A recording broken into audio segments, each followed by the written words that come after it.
instead of not hearing back on an email and overthinking it, checking your email every 5 minutes, being on edge, rethinking everything that you said, asking other people what they thought, trying to figure out, instead of doing that, you moving right along. Okay. Like you're enjoying your life. If you are ready to burn bright instead of burning out, to lead without losing yourself, and to enjoy the life you have worked so hard to create, then keep listening.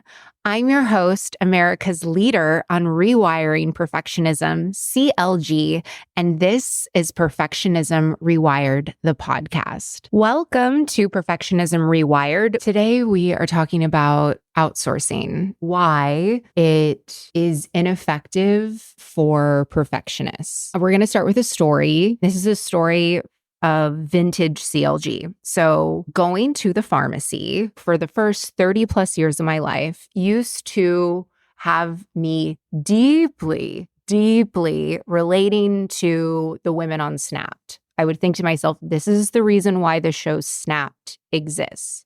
The people, the line, the inefficiencies. It made it so that picking up or dropping off a prescription would completely ruin my day.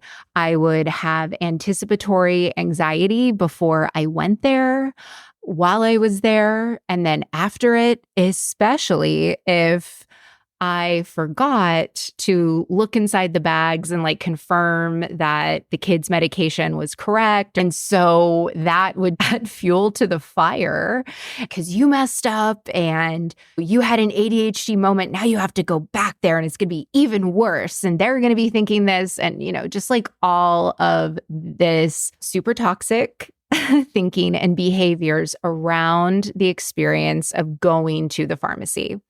And so what did vintage CLG do? Well, I hired a personal assistant. Duh.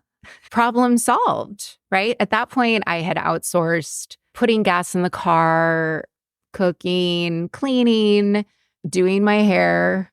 I had pretty much outsourced everything that I could, which, as we know, when you are a driven type A perfectionist who has yet to be rewired, I would do that to air quotes, fill up my time. But then, of course, it would get filled with something else. I was never making pasta by hand with my tiny humans at home, or finally learning how to weave on a loom.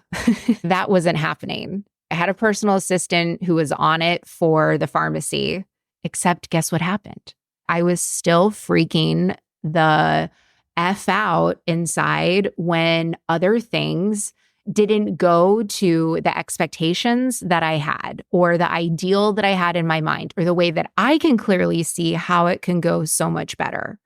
How you do one thing is how you do everything, meaning that the neurological pathways inside your person, specifically inside your nervous system, which your brain is part of, those are still the same roads that you are operating on. I needed to control everyone and everything in my orbit in order to feel calm-ish. If all the dishes weren't put away and out of the dishwasher, if anything was left out, if it looked like humans live here instead of a pristine museum, this is just one example, I wouldn't really be able to feel calm. I'd be like, hold on, yeah, let's have sex, but I need to dust the headboard first. Legit. Because if not, I would just be looking at it and ugh. Fast forward to today, guess what? I can go to the pharmacy by myself without wanting to set people on fire. I can stand in that long ass line with the person in front of me who is listening to YouTube on their speakerphone at full volume, with all of the sensory stimulation around me, sans a device to entertain me, because of course it's a dead zone inside my local pharmacy in Santa Monica. And I can legitimately be chill, really chill, not pretending I'm chill, but just chill. How I was able to do this?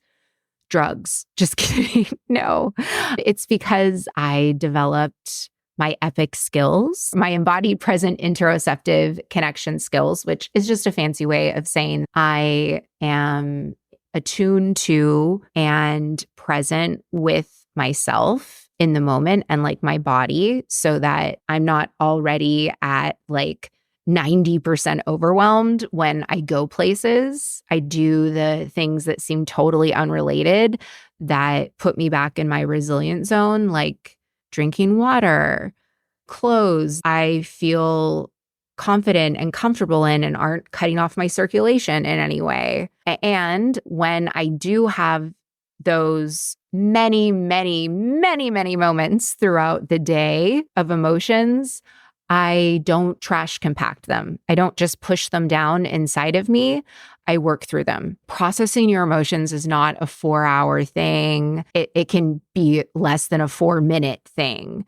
It doesn't require worksheets or crystals or going on a run or an Epsom salt bath or the Calm app. Like, it doesn't require any of that. You can do it without any dependencies or anything like outside of you. I go into this extensively when you are a private one-on-one coaching client inside of Perfectionism Optimized. And when you take those tiny and mighty moments for yourself, like 15 seconds, 30 seconds, then you don't have this backlog of stress, so that like it wasn't the pharmacy. It was because I was so overwhelmed and so stressed all the time. My coping skills for that were perfectionistic habits that were in charge of me instead of me being in charge of them, like people pleasing, overthinking, ruminating, catastrophizing, white knuckling it, etc. That pushing through, it works in the short term, but as you have realized, or you are realizing because you're listening to this podcast and this episode in particular, what used to work is no longer working. You have elevated and upgraded yourself, and your tools aren't there anymore. So it's just a matter of updating and upgrading your tools you can employ and that you use so often, pattern interrupting and building new neural pathways for you internally, which is essentially building new muscle memory, so that instead of not hearing back on an email and overthinking it, checking your email every 5 minutes, being on edge, rethinking everything that you said, asking other people what they thought, trying to figure out, instead of doing that, you moving right along. Okay. Like you're enjoying your life. Literally, like no one taught us how to do all of that. That is why Perfectionist Solutions exists, because I could not find anything. There's still nothing else in existence that actually addresses the very specific and nuanced needs that you have as a person with a perfectionistic brain. When you work with me, it's not hard work. It's not guesswork. It just plain works. It is not white knuckling it. It is not getting rid of your perfectionism, and it is not following someone else's recipe for resilience. What we really need most, especially as perfectionists, is to remember you are allowed to be a human. We are not robots. We are humans. And I would really like to live in a world that remembers that, don't you? I want that for all of my tiny humans. That's why Perfectionism Rewired is free and available to you, and there is no paywall. However, if you would like to support the Perfectionism Rewired podcast, share this episode with someone that you think would really benefit from it. Just like shoot them a text. You don't even need to say anything except maybe you're welcome. The reason why I'm able to choose what my experience will be and to be really intentional is because of upgrading my tools and learning this one skill of being able to be intentional, the compounding effect of all of these micro skills that are underneath it. It's worth its weight in gold because you no longer have to buy a shortcut to avoid something. Vintage CLG, I had the resources financially to hire a bunch of people, but then I was dependent on all those people. And then there were still, it's like that quote, you can't outsource your push-ups. You can't hire someone else to have your internal experience. What we all know is that it doesn't matter what things look like on the outside or what you achieve. When you get there, it's not going to make you feel any better. The secret, which isn't really a secret because I talk about it on every episode, is that you can feel as amazing as your life looks on the outside now. Like, you don't need to wait for anything. And if seemingly little things throw you off your game, I can show you a far superior solution than outsourcing it, avoiding it, dreading it, or white knuckling it. You will know how to handle anything and everything that comes your way, which means that you will stop people pleasing. You will stop dancing around the truth. You will stop ignoring boundaries. You will stop overthinking. You will stop catastrophizing. You will stop ruminating. You will stop running over yourself. You will stop white knuckling. You will stop compartmentalizing. You will stop spinning out. You will stop doubting yourself. You will stop taking it out on your partner, and you'll start doing all the amazing things that you want to do. This is what I help perfectionism, optimized private one-on-one clients do every day. I invite you to apply to work with me by going to CourtneyLoveGavin.com/optimized. The relief that you are searching for is available now. You will feel it the moment you sign on to work with me as a private one-on-one coaching client. So go to CourtneyLoveGavin.com/contact to apply today.